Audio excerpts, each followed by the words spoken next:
Hi, folks. So, firstly, thank you everyone who joined the live stream yesterday. I felt that one went well. There was a lot of engagement. So, thank you.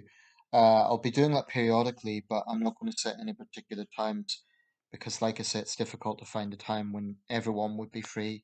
But thank you for everyone who participated, and I'll be doing it again. So, I don't usually do this, but this is kind of a rebuttal or a response to a video that I've seen, and it's concerning the Tory leadership race. I was actually going to make a video specifically on that, which I will do after this. But I think it's important to address this, and it concerns a network called WION News. I think it stands for We Are uh, One World. I don't know what the acronym is exactly, but it's relatively new. It's 5 years old. It's an Indian network. Um, and basically they cover world news. Um, but they have a program fronted by Palki Sharma. She's presenting this program Gravitas.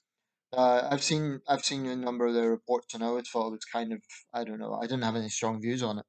It just seemed to be world news. But this one caught my attention because it was about the prime ministerial race, which really this Tory leadership contest is. And there was a big focus on Rishi Sunak. Now, I'll be talking more about what I think about him in the general video about the Tory leadership race. But basically, I was disappointed because it's about 6 minutes long. I'll put a link under this. It was okay, it was fine up until about the 5 minute mark, and then unfortunately, the presenter, Palki Sharma, just had to start race baiting.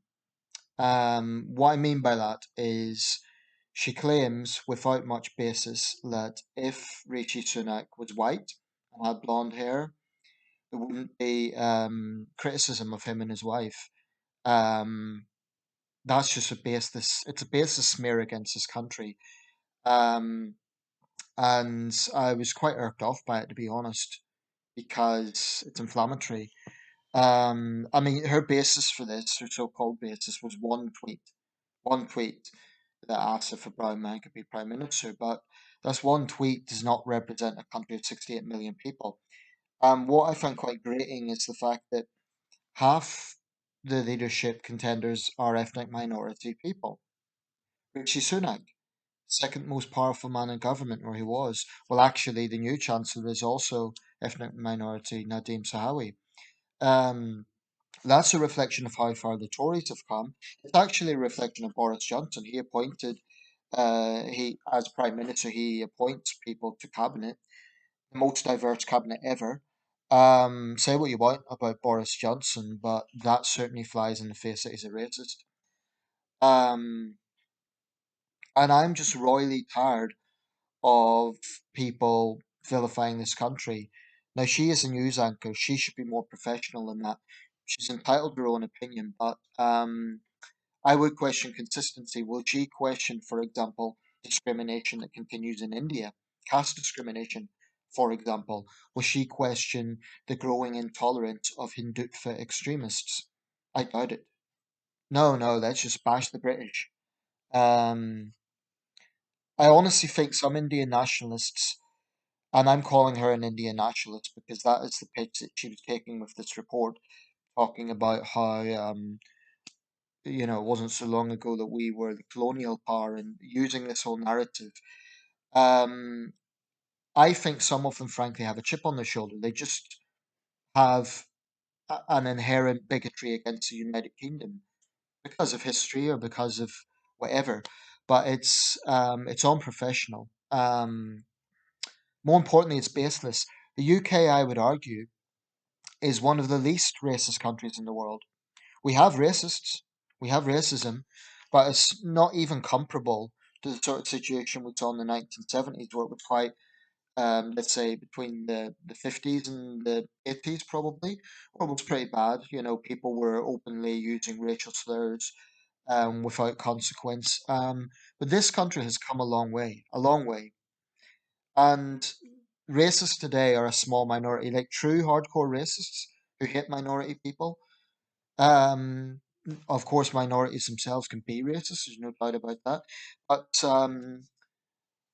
I just think it's disgraceful that a news anchor would so blatantly race bait like this. So, Palki Sharma, shame on you. Shame on you. The fact of the matter is, Rishi Sunak could be our prime minister. And just as a point of fact, you use the fact that his wife has been criticised. For example, the fact that she was serving reporters on porcelain cups. They were saying it was out of touch. Well, that's just a charge that's been levelled at the Tories generally. Boris Johnson was criticised some years ago for saying that his salary at the Daily Telegraph was chicken feed, his very generous salary. The Sunaks are very wealthy, there's no question about that. Um, I'm not really interested in the fact that he's wealthy. I'm more interested in his policies. However, it is legitimate to ask questions about his wife's financial status, especially if there's issues about how she pays her tax. That's legitimate. It gets into areas of ethics and public life. And this idea that they're being criticised because they're British Indians is baseless. Baseless.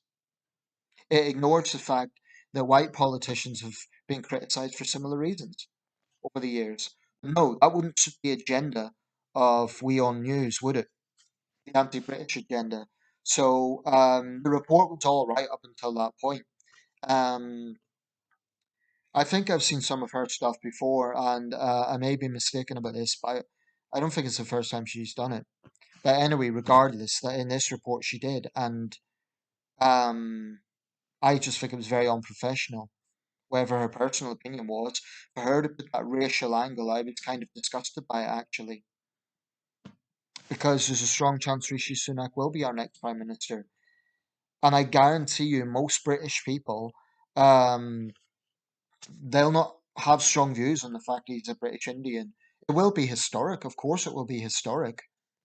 But this idea there's some sort of hostility against an ethnic minority man in office, it's complete rubbish.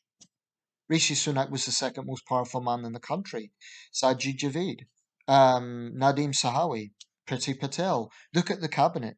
Look at the senior politicians in this country. This idea that minority people can't get far in British politics is utterly baseless. Um, I mean, she contradicted herself actually. She pointed this out. She said that, he was the finance minister, chancellor. So that contradicts this idea that we're somehow inherently racist. Spare me. I think she should apologise, frankly, to the people of the UK for smearing us as racists. Shame on you, Palki Sharma. That was unprofessional for a journalist.